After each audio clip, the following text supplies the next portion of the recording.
हाल ही में कुछ दिन पहले की बात है। दिव्या नाम की एक लड़की थी जो पटना के एक कोचिंग क्लास में बैंक की तैयारी करती थी। दिव्या की कोचिंग क्लास के नीचे एक छोटा सा रेस्टोरेंट था।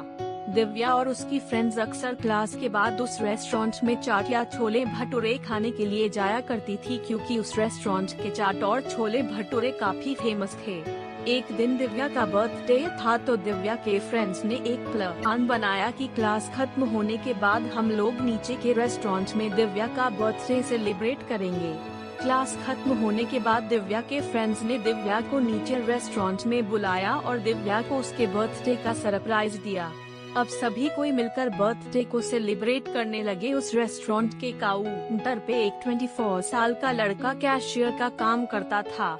जब दिव्या और उसके फ्रेंड्स बर्थडे सेलिब्रेट करने के बाद रेस्टोरेंट से बाहर जाने लगे, तब उस लड़के ने दिव्या को आवाज लगाई, मैम ये हमारी तरफ से आपके बर्थडे का छोटा सा गिफ्ट। दिव्या ने उसको थैंक यू बोला। रात को जब दिव्या ने उस लड़के के द्वारा दिए गए गिफ्ट को खोला तो देखा कि अंदर एक छोटी सी प्रिंसेस थी जो कि एक पेड़ के नीचे बैठी थी और उस गिफ्ट के अंदर एक लेटर भी था। दिव्या ने उस लेटर को पढ़ा। उसमें लिखा था, दिव्या आप बहुत ही मासूम और प्यारी हो। जब भी आप रेस्टोरेंट में आती हो तो मेरी नजरें सिर्फ आपके चेहरे को ही देखती रहती है। आपकी मुस्कुराहट को देखकर मेरे भी चेहरे पे एक चमक आ जाती है।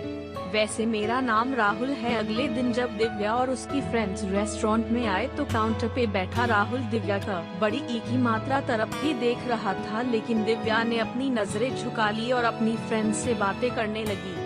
अब जब भी दिव्या रेस्टोरेंट में आती तो राहुल की तरफ एक झलक देखती और फिर उसे इग्नोर करने लगती और इसी तरह कुछ बीत गए।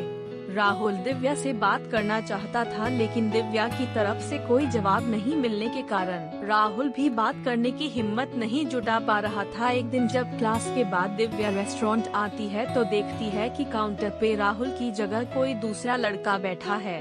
दिव्या सोचती है कि शायद राहुल की तबीयत खराब होगी, इसलिए वह आज काम पे नहीं आया। लेकिन देखते ही देखते एक सप्ताह बीत जाता है। अब दिव्या थोड़ी परेशान होने लगती है और काउंटर पे जाके पूछती है कि जो राहुल नाम का लड़का यहाँ पे काम करता था वो अभी कहाँ है, उसने काम छोड़ दिया क्या? काउंटर पे बैठा लड़का दिव्या को कहता है कि नहीं, राहुल ने काम नहीं छोड़ा, मालिक ने उन्हें मार्केट वाले रेस्टोरेंट पे भेज दिया है। अगले दिन दिव्या उस मार्केट वाले रेस्टोरेंट पे जाती है तो राहुल को देखकर उसके चेहरे पे एक मुस्कान आ जाती है। राहुल दिव्या को देखकर तुरंत काउंटर से बाहर आता है और कहता, मैम आप यहाँ पे और आपके फ्रेंड्स नहीं आए? पूजा बोली, नहीं, बात ऐसी है कि मैं कुछ काम से मार्केट आई थी और मुझे थोड़ी भूख भी लगी थी तो मैं यहाँ आ गई। राहुल अच्छा किया मैम, आप बैठो, मैं आपके लिए कुछ लेकर आता हूँ। तभी दिव्या ने शर्माते हुए पूछा, आपका नाम राहुल है न? राहुल बोला हाँ।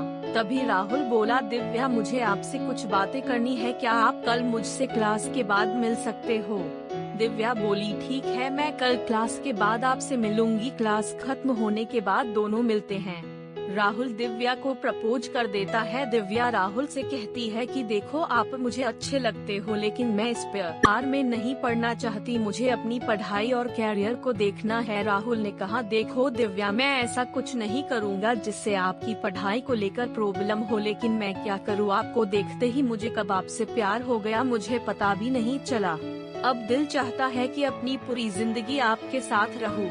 दिव्या राहुल की बात सुनकर वहां से चली जाती है। रात में दिव्या सिर्फ राहुल के बारे में ही सोच रही थी, क्योंकि दिव्या के दिल में भी राहुल के लिए प्यार जगने लगा था। अगले दिन शाम में दिव्या मार्केट वाले रेस्टोरेंट में जाती है और राहुल को एक लेटर देकर वहां से चली जाती है।